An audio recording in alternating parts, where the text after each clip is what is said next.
Vietnam Nok An Mai， 新加坡嘅吳燕陽，然後有斯里蘭卡嘅選手。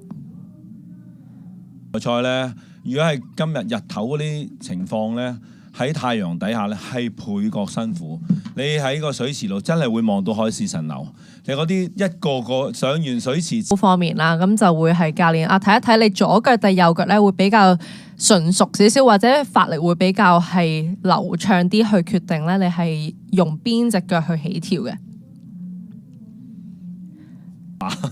其實唔好話順風逆風嘅情，今日我哋喺2日比賽、日半比賽咧，得一場一下3級跳係超過2米風嘅啫，都好穩定嘅。係啊，咁晏晝辛苦晒 Tony 啦，講個猜竿跳講咗2-3個鐘。咁黃昏之後咧，心諗我不嬲都係跳高係贏自己嘅，你係永遠都係你同支竿去鬥嘅啫。係冇錯，即係因為支竿就 stay 喺嗰度啦，基本上佢已經擺咗喺